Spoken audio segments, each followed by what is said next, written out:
Hey, boomers. Oh, I'm so happy today to have with us Bernie Sirelson, who is a musician, a composer, um, and has a very interesting background and passion in life for special kinds of music. So I'm so happy to welcome you, Bernie, to join us today. Happy to be here. Thank you so much. I have listened to a little bit of your music, not a whole lot, but I think um, people would be interested in having you describe your passion for uh, the combination of computers and music. Very good. Yeah. Well, first of all, my passion for music goes all over the place. I have a background in world music, particularly Eastern European and some Middle Eastern, um, and folk music from all over. I'm classically trained, so I've got a love for the orchestration where a lot of different sounds get combined to make one. And that's actually the approach I use in my electronics. A lot of electronic music is very simple, which is fine. I love it. Some examples are Kraftwerk and Tangerine Dream, and some of the electronic dance music, the EDM nowadays. Very simple, just a couple things going on, and it gets your blood going and gets you moving.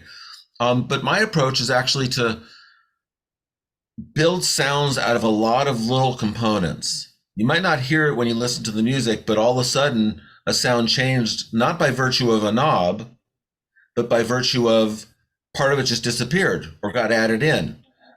In an orchestra, it would be like, okay, the clarinet is now playing the melody along with the flute. Mhm. And so, like I said, my background, I have a background with orchestration and classical music and composition in that mode. And so that's one thing about my music that's a little distinct. I haven't heard a lot of other electronic composers do that. Is it Um, more, would you say you have a more complex style? well, it ends up being more complex, but I'm not sitting here thinking I got to make this complicated. I do that with the rest of my life, but not with my music. No, not with the music. Right. But I do build my sounds that way. Like I need something else happening here. And um, so I might add something or I might take something away. But because I've got so many things going on, taking something away just changes the texture, I guess, or the quality of it, not the overall thrust of the piece. Um, the other thing is I do my best to create spaces that are either like outer space, underwater, or in caves. So I'm real big on big spaces. A lot of my music sounds like it might be happening in a cathedral, not because it's religious music chord wise or something, but because that's what it sounds like. There was a gentleman, I don't remember his name, that years ago that would take his flute around and go play in the Taj Mahal and the cathedral of so and so and the cave of whatever, whatever. And just the flute ringing out became this almost psychedelic experience. It was just so ethereal, Mhm. just the one flute in that big space. So I'm influenced by that. Um, I guess the third thing about my music is I sculpt it. I would call them sound sculptures, but that term has already been used by people making three-dimensional sculptures that make sound. Oh, So I can't use that. yeah. But I do think of it as sculpted sound. And the way that works is, if I was a potter, I'd throw a block of clay down and I might stand back and look and see what is that looking like? Oh, okay, I can see a dog in there. Now I'll just take away what's not the dog and I'll add in what makes the dog. So I plop down my sound and I'm actually thinking about doing this in a new blog I've started showing the steps. Like, okay, here's what I started with. Here's where I got to, blah, blah, blah. Here's where I ended up with. And when I look back at some of my music, the original thing isn't even there anymore. It's It's almost like I built a foundation and then pulled it out after I built the house and put a different foundation under. But I couldn't have done it without that initial foundation. Gotcha. So Well, yeah, I mean, just tell us where people could find your blog. my blog is on my website, which is transclassical, TransClassical.com. Don't need the HTTP or the www. um, and when you get there, you'll see there's music for 2020s, which is most of my new compositions. There's Telescope, which is my duo project, which is another whole thing, which is also very unique. And then there's other things, and then blog. And I've just Okay. started. I have a few entries up there, and I'm just kind of writing whatever I want. So it's not all about music, but I do have a musical Okay. piece tagged in each one, and maybe some artwork and anything else I do. And then something I just felt like writing. Last thing I put up was a recipe. Well, so that people can get to know you as an individual as well as your music. Exactly. And in fact, the blog is titled "Hello World" Nice. because Nice. I've been hiding from the world for much of my life, and this is my entry into like participating in the big world, not the little world of my friends. Nothing wrong with that, but beyond my reach. Your previous reach. Yeah, or my local, like beyond who I can pick up the phone and call. Uh-huh. Well, so there's a Well, circle. Bernie, tell us a little bit about your background and how you got to the place where you are now. Yeah. Um, I have that set of traits that they call ADD, Okay. but I never Attention related it. deficit disorder. Is that Right. what I that never is? related to it like that. In fact, my experience is that I pay attention to everything all at once. So I'm Oh, fascinated by everything. Now they didn't have ADD when I was a kid. They just had the kids talking too much in class. So my right. The mom said, diagnosis was not prevalent then. I remember right. those, Yeah, it didn't even exist. And I so, remember being put into a separate classroom to yeah, read books so that I there you go. didn't disrupt the rest of the group. But my mom had a similar idea. She had me skip a couple grades, two times, skip kindergarten and skip the end of fifth, something like that. So I only understood my set of traits as good stuff. And we all have our challenges. What the heck? Um, but given that, I'm always, and everything's a butterfly flying by, and I'm always chasing them. So now, Oh, as an adult, I've learned to focus and get one thing done before I run off chasing the other thing. But I have an interest in everything from quantum physics to evolutionary biology to everything about music, all genres. A little bit. I never really clicked into understanding much about visual art, although I do some of my own. Um, but like that, my background is everything. So I ended up being in a folk dance group for many years, playing clarinet, one of my other instruments, and they would hand me a videotape and a weird little instrument from the corner of some village in the middle of Yugoslavia and say, "Here, go learn this. We're doing it in a couple of weeks with the dancers." And that was always fun because, I'd never had to get really good at this one little thing. But all of a sudden, now I know about a whole class of instruments that are like violins that you play on your knee and bow sideways. oh yes. And it turns out Well, there's an instrument like that, and there's a Persian instrument like that, and there's an Indian instrument like that. And there's a whole class of them. This was the most basic, three strings and a really scratchy little bow, and just scratching away and stopping my foot while the dancers are doing their thing. But it was fascinating because I really got to be some of these people were from the countries that we're doing the dances from, so they really had a real depth of experience with this. And I was with them about 7 years, and they kind of fell apart a little bit. But that's a large part of my musical background, and also just my understanding of the world. well, I you you studied music as well, right? and then Yes, taught music. I do Am I teach music right? now. I'm a piano teacher and a composition teacher right now, currently. And in fact, I just finished a lesson before this. So you have a lot of, you're not a you know, person who's just had a little bit of a hobby. You've had a lifetime of musical training. Yes. Yeah. Well, I started playing piano when I was 6. Yeah. And I remember mom and I got in some knockdown dragouts about me practicing. And I'm so grateful, Mom. Thank you. She won. And then I learned to improvise on piano and I learned to read really well so I can sit down with a book of things I don't know and just play through them and enjoy it and even entertain. Um, then I went to college and I found myself in the music department pretty much right away, of course. And I found this composition thread, I guess you could call it, of electronic music. It's like, okay, this is really cool.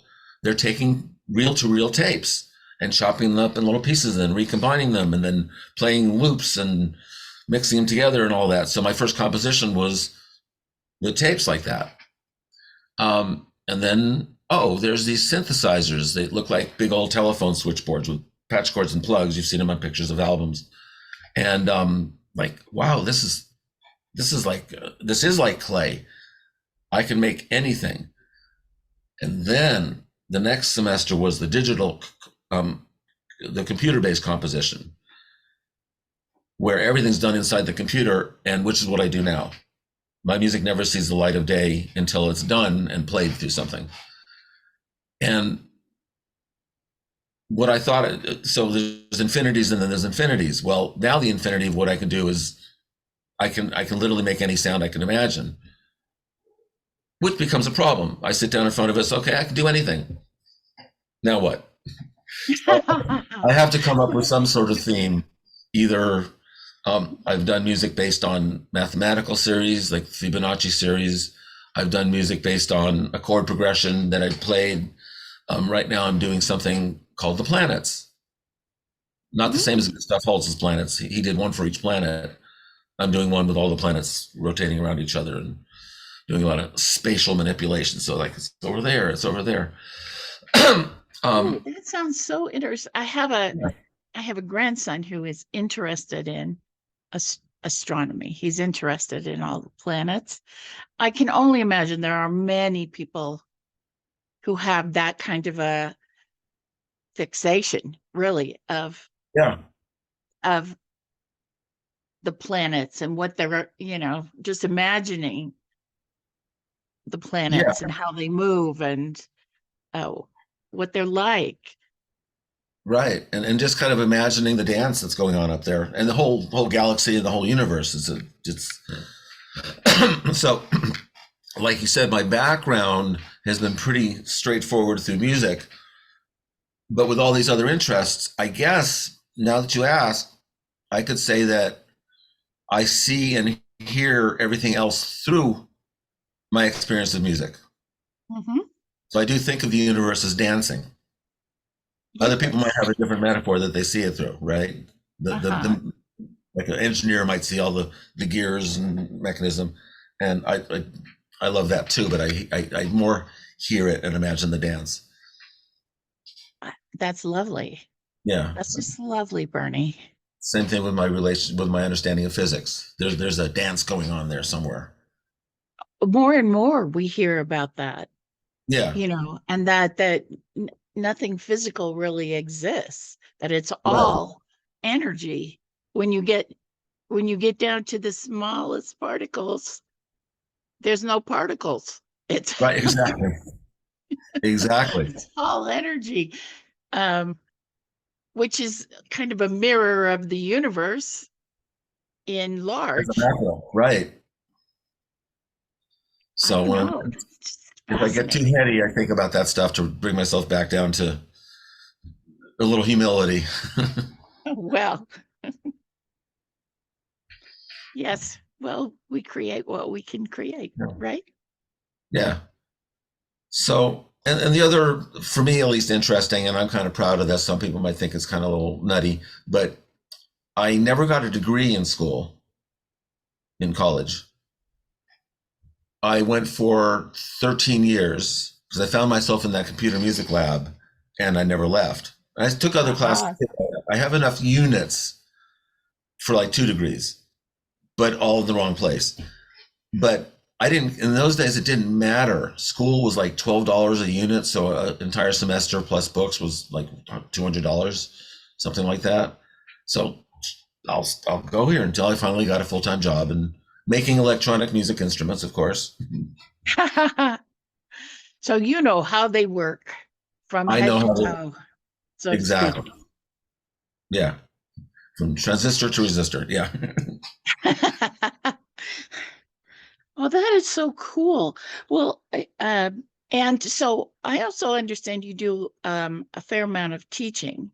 You mentioned it a little bit earlier.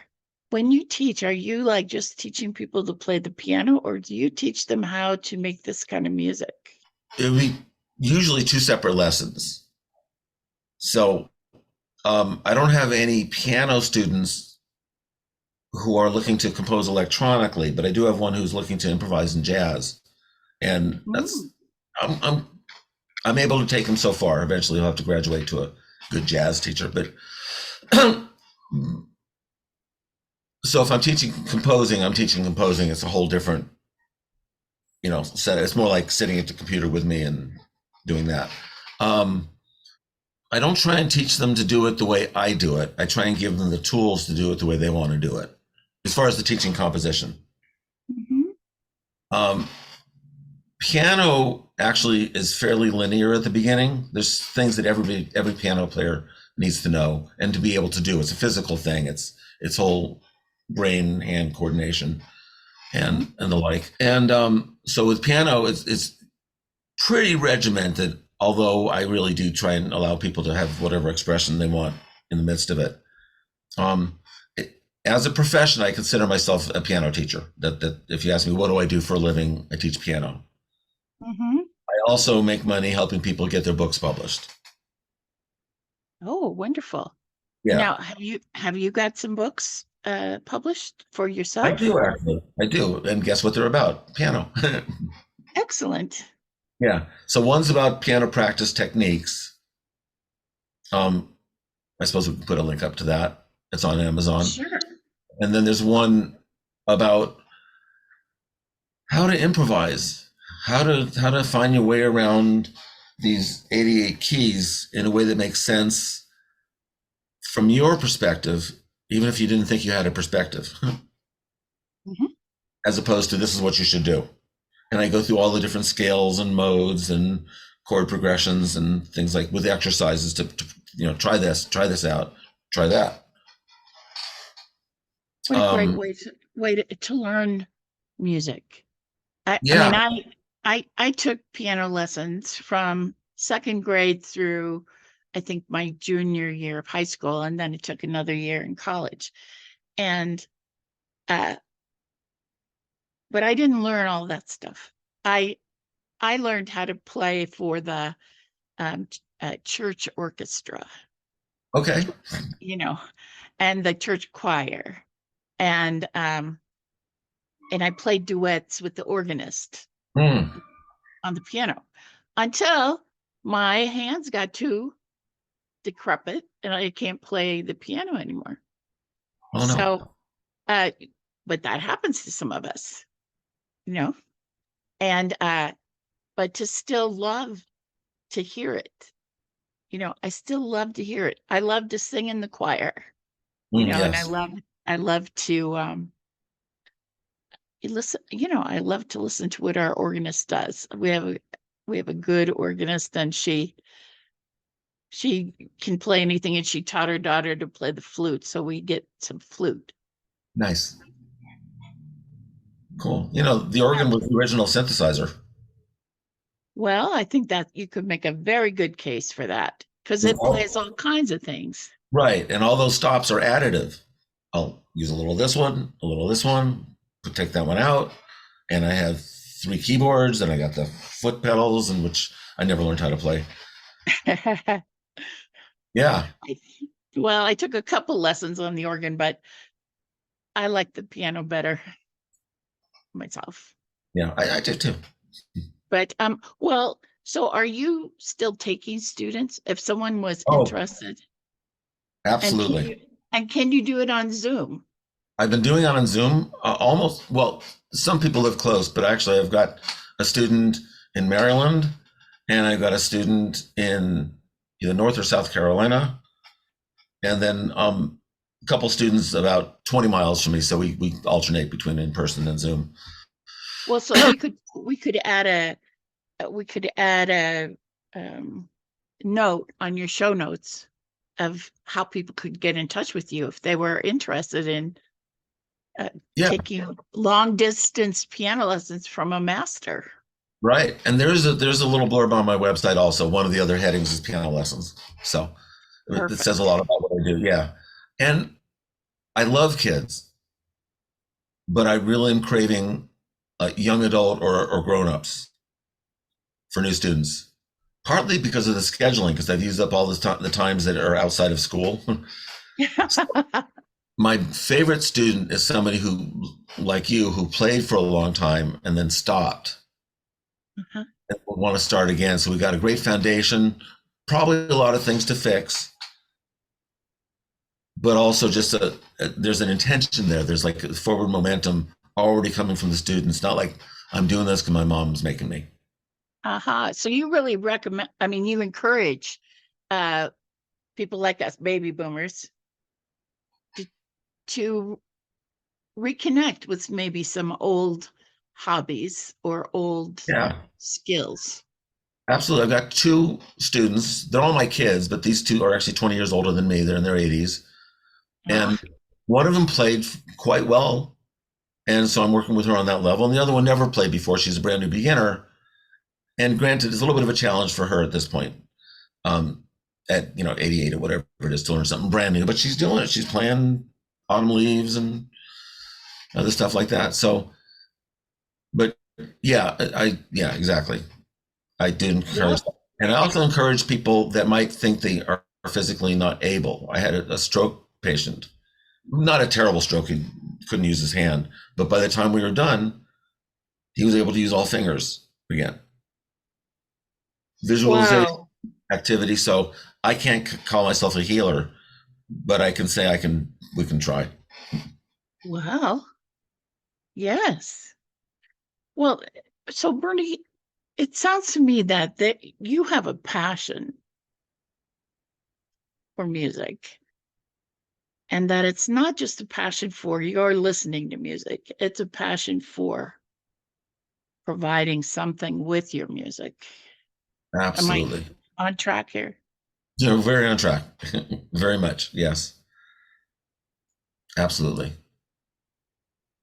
Well, that's one reason why I want to make sure we uh, we get information out to folks to how to be in touch with you, so that um, what you have what you have caused and made available is more broadly available to people of our age. Very good. I would love that. Good. Cool. Okay. And one of the things I always ask people sort of at the end of an interview is if they're willing to say anything about their own spiritual journey. I mean, Yeah. some people start as kids. I mean, like I grew up in a religious household, so that impacted how my spiritual, what I would call a spiritual journey has, evolved. Yeah. Very good. So I grew up in a very non-religious family. We're Jewish, but only the traditions. um, my father was actually anti-religion. My mom, neither here nor there, and I'm kind of neither here nor there. I'm not anti it. However, I've experienced in my own life growing up a spirituality that comes from being in nature. Mm. So I don't know, is that a pantheist or It whatever? might be, or it may I just be spiritual. I mean, could be, but I relate to every little thing as its own little spiritual being. whether it's a tree or a rock. So everything's got a little God inside. Now I'm not literal about that, but it's more like a sense of gratitude. Thank you for being the way you are, Mr. Tree or Mr. Rabbit or Mr. Rock or Stream. And I've taken that to my relationship to objects in life. So I joke with my roommate, but she wonders why, how am I so good with fixing things on the computer? Well, I say a little computer prayer first. Now I don't really say a computer prayer, but again, I come into it with gratitude, like this amazing thing. And even though I know how it works, I know how the internet works, I know all about the packets and all that, it's still this magical, magical thing. And that gives me a way of relating to it that I understand.